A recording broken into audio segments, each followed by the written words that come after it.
बस मुझे 4 मिनट दो और मैं तुम्हें यकीन दिला दूंगा कि कुरान कोई आम किताब नहीं बल्कि खुद खुदा की आवाज है। हर इंसान के दिल में कभी न कभी ये सवाल जरूर उठता है, क्या सच में कोई ऊपर वाली ताकत है या फिर क्या ये सब बस इंसानों की कल्पना है। जब मैंने कुरान को गहराई से पढ़ना शुरू किया तो मुझे ऐसा लगा जैसे यह कोई किताब नहीं बल्कि कोई जिंदा ताकत मुझसे बात कर रही हो। सबसे हैरान करने वाली बात ये थी कि इस किताब में खुद खुदा अपने अस्तित्व के सबूत देता है। वो सवाल पूछता है, वो हमें सोचने पर मजबूर करता है कि क्या ये दुनिया खुद ब खुद वजूद में आ गई या इसे बनाने वाला कोई है। यहीं से शुरू होती है वो तलाश जो इंसान और उसके पैदा करने वाले के बीच की सबसे रहस्यमय कहानी है। कुरान की सबसे गहरी और रहस्यमय बात यही है कि इसमें खुदा हमसे बात करता है लेकिन जवाब नहीं देता, सवाल करता है। वो चाहता है कि हम खुद सोचें, खुद तलाश करें। सोचो जरा कैसी होगी वो किताब जो तुम्हें सीधे जवाब नहीं देती बल्कि तुम्हारे अंदर एक बेचैनी, एक प्यास जगा देती है। ऐसी बेचैनी जो तुम्हें मजबूर करती है सोचने पर। वो तुम्हारे सवालों का जवाब नहीं बनती बल्कि खुद सवाल बन जाती है।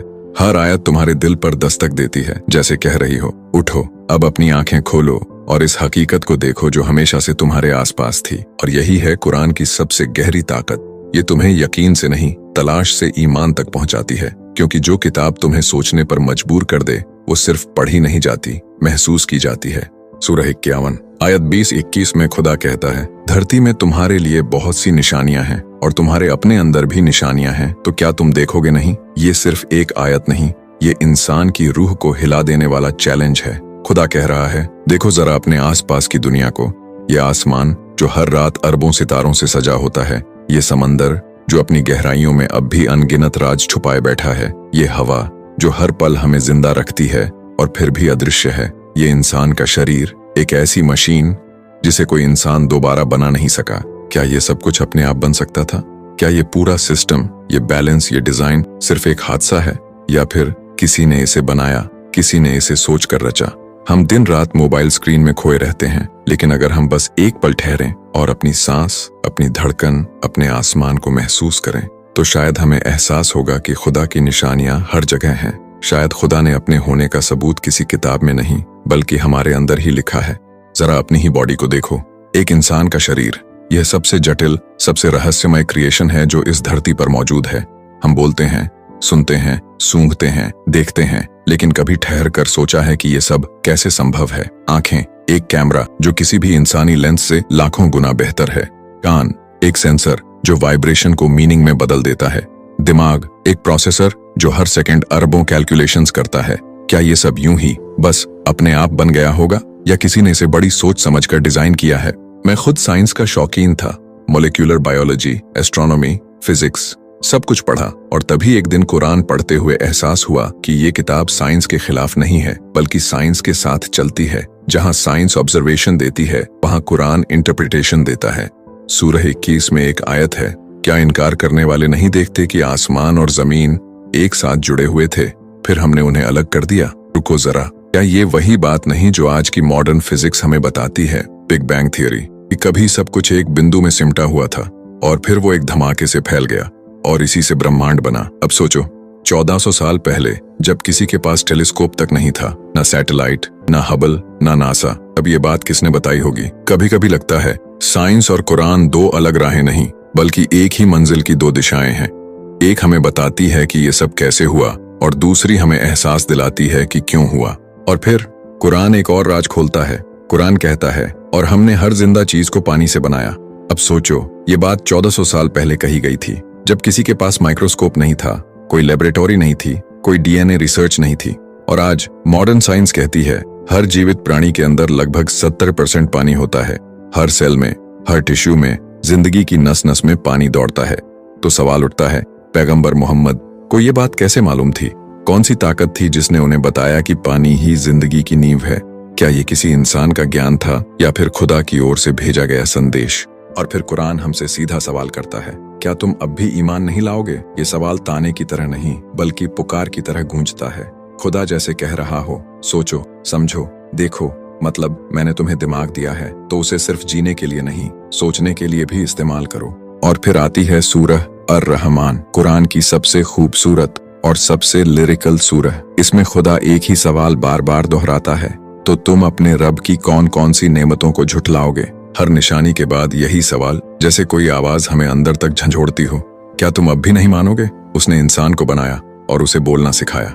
सूरज और चांद एक मुतय्यन रास्ते पर घूम रहे हैं, बिना टकराए, बिना रुके। हर पल, हर लम्हा, हर सांस एक सिस्टम में बंधे हुए हैं। और हर बार वही सवाल, तो तुम अपने रब की कौन कौन सी नेमतों को झुठलाओगे? शायद यही वो पल है जब कुरान को पढ़ा नहीं जाता बल्कि महसूस किया जाता है, क्योंकि जब हर बार वही सवाल लौट कर आता है तो जवाब बाहर से नहीं अपने अंदर से आता है। और फिर एक दिन जब मैं ये सब आयतें बार बार पढ़ रहा था तो अचानक लगा, ये सिर्फ एक किताब नहीं है, ये जैसे कोई आवाज है जो मेरी आत्मा से बात कर रही हो। हर बार जब कुरान कोई सवाल करता तो मुझे लगता वो मुझसे नहीं बल्कि मेरे अंदर के उस हिस्से से बात कर रहा है जो सालों से जवाब तलाश रहा था। वो पल ऐसा था जैसे दिमाग नहीं, दिल समझने लगा हो, जैसे अचानक सारी चीजें जुड़ गई हों। साइंस, नेचर, ब्रह्मांड, इंसान, सब एक ही जाल का हिस्सा बन गए हों। और तभी मुझे एहसास हुआ, खुदा को देखने के लिए आसमान की तरफ देखने की जरूरत नहीं, बस अपने अंदर झांकने की हिम्मत चाहिए। क्योंकि अगर ये पूरा ब्रह्मांड एक प्लान से बना है, अगर हर मॉलिक्यूल, हर तारा, हर दिल की धड़कन किसी रिदम में चल रही है, फिर उस रिदम के पीछे कोई कंपोजर तो जरूर होगा। उस पल मुझे समझ आया कि ईमान अंधी आस्था नहीं है बल्कि समझकर मानना है। कुरान हमें सोचने, सवाल करने और फिर जवाब तक पहुंचने की ताकत देता है। और शायद यही है खुदा के होने का सबसे बड़ा सबूत। जब मैंने कुरान की इन बातों को गहराई से समझना शुरू किया तो मेरे अंदर एक नया सवाल उठा, क्या सिर्फ मैं ही ऐसा सोच रहा हूँ या फिर दुनिया के बड़े बड़े वैज्ञानिक, दार्शनिक और सोचने वाले लोग भी कभी इसी सवाल से टकराए हैं? क्या कोई क्रिएटर वाकई मौजूद है? मैंने रिसर्च शुरू की। आइंस्टाइन से लेकर न्यूटन, स्टीफन हॉकिंग से लेकर रॉजर पेनरोज तक, हर किसी ने किसी न किसी मोड़ पर डिजाइन और पर्पस की बात की है। एल्बर्ट आइंस्टाइन ने कहा था, जितना मैं साइंस को समझता हूँ उतना ही मुझे खुदा पर यकीन बढ़ता जाता है। न्यूटन ने भी यही कहा था, सूरज, ग्रहों और धूमकेतुओं का ये नपातुल्ला सिस्टम किसी बुद्धिमान ताकत के बिना नहीं हो सकता। और फिर स्टीफन हॉकिंग जैसे वैज्ञानिक जो खुद को एथियस्ट कहते थे, वो भी अपने आखिरी वक्त में ये मानने लगे कि ब्रह्मांड में कुछ न कुछ ऐसा जरूर है जो हमारी समझ से परे है। सोचो, इतने दिमाग, इतने एक्सपेरिमेंट, इतनी टेक्नोलॉजी के बाद भी इंसान आखिर में वहीं लौटता है जहां से उसने शुरुआत की थी। वो खुद से पूछता है, क्या ये सब बस कोइंसिडेंस है या फिर कोई है जो ये सब चला रहा है? और जब ये सवाल गूंजता है तो जवाब अक्सर किसी टेलीस्कोप के अंदर नहीं बल्कि खुद अपने दिल की गहराइयों में सुनाई देता है। क्योंकि सच यही है, साइंस चीजों को समझाती है लेकिन कुरान चीजों को मतलब देती है। साइंस बताती है कि जिंदगी कैसे है, कुरान बताती है कि जिंदगी क्यों है। और शायद यहीं पर दोनों का मिलना खुदा के होने का सबसे बड़ा सबूत है। कुरान सिर्फ एक धार्मिक किताब नहीं, ये एक कोड है, ऐसा कोड जिसमें ब्रह्मांड के रहस्य छिपे हैं। ऐसे रहस्य जिन्हें इंसान ने हजारों साल बाद माइक्रोस्कोप और टेलीस्कोप की मदद से समझना शुरू किया। कुरान कहती है, आसमान को हमने ताकत से बनाया और हम उसे लगातार फैला रहे हैं। जब ये आयत उतरी थी तब किसी को नहीं पता था कि यूनिवर्स फैल रहा है। न कोई सैटेलाइट थी, न हबल टेलीस्कोप, न कॉस्मिक रेडिएशन की खोज। और आज मॉडर्न कॉस्मोलॉजी कहती है, the universe is expanding every single second. हर पल गैलेक्सीज एक दूसरे से दूर जा रही हैं और स्पेस खुद को फैलाता जा रहा है। फिर कुरान कहती है, हर चीज अपनी कक्षा में घूम रही है। सूरज, चांद, दिन और रात सब अपनी तय ऑर्बिट में हैं। कोई टकराव नहीं, कोई गलती नहीं, सब एक नपे तुले सिस्टम में बंधे हुए हैं। ये वो साइंटिफिक प्रिसीजन है जो आज नासा और फिजिक्स के सुपर कंप्यूटर्स भी दोहराने में नाकाम हैं। इतना ही नहीं, कुरान कहती है कि हर इंसान का फिंगरप्रिंट अलग है। जब ये आयत उतरी तब किसी को फिंगरप्रिंट नाम की चीज का पता नहीं था, लेकिन आज फॉरेंसिक साइंस कहती है हर इंसान की पहचान उसके फिंगरप्रिंट में छिपी है। यानी वो चीज जो हमें सबसे अलग बनाती है वो खुदा की सिग्नेचर है जो उसने हर इंसान पर खुद लिखी है। और फिर आती है कुरान की भाषा। उस वक्त अरब के लोग पोएट्री के दीवाने थे, उनके लिए शब्दों का खेल ही सब कुछ था। लेकिन जब कुरान उतरी तो उनका सारा गुरूर, सारी शायरी फीकी पड़ गई, क्योंकि ये वो भाषा थी जो दिल को नहीं, रूह को हिला देती थी। कुरान के लफ्जों में एक ऐसी गहराई है जो किसी इंसान की कलम से नहीं निकल सकती। कई लोगों ने कोशिश की, लेकिन आज तक कोई एक भी ऐसा चैप्टर नहीं लिख सका जो कुरान की बराबरी कर सके। वो लय, वो तर्क, वो भावना आज भी बेजोड़ है। और जब आप इन सब बातों को जोड़ते हैं तो एहसास होता है कि कुरान कोई इंसानी किताब नहीं है, ये वो दस्तावेज है जिसमें खुदा ने अपनी मौजूदगी की निशानियां छिपाई हैं। हर सूरज की किरण में, हर दिल की धड़कन में, हर एटम के भीतर वही एक आवाज गूंजती है। क्या तुम अब भी ईमान नहीं लाओगे? तो तुम अपने रब की कौन कौन सी नेमतों को झुठलाओगे। और शायद यही है असली सबूत कि खुदा है, वो हर जगह है, बस हमें देखना, महसूस करना और समझना बाकी है। दोस्तों, कभी कभी बड़े बड़े सवालों के जवाब हमें बाहर नहीं बल्कि अपने अंदर से मिलते हैं। जहां टेलीस्कोप नहीं, बस एक सुकून भरी सांस होती है। जहां लैब नहीं, बस दिल की धड़कन सुनाई देती है। कुरान कहती है, हम तुम्हें अपनी निशानियां दिखाएंगे, बाहरी दुनिया में भी और तुम्हारे भीतर भी।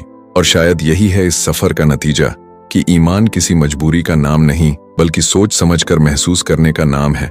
हर तारा जो जलता है, हर समंदर जो सांस लेता है, हर इंसान जो प्यार करता है, वो सब एक ही सिम्फनी का हिस्सा है। एक ऐसे कंपोजर की सिम्फनी जो खुद नजर नहीं आता मगर हर चीज में महसूस होता है। तो दोस्तों, जब आप अगली बार आसमान की तरफ देखो या अपने सीने पर हाथ रखकर दिल की धड़कन महसूस करो, तो एक पल को रुक जाना, क्योंकि शायद उसी पल तुमसे कोई कह रहा होगा, मैं यहीं हूं, हमेशा से। तो तुम अपने रब की कौन कौन सी नेमतों को झुठलाओगे?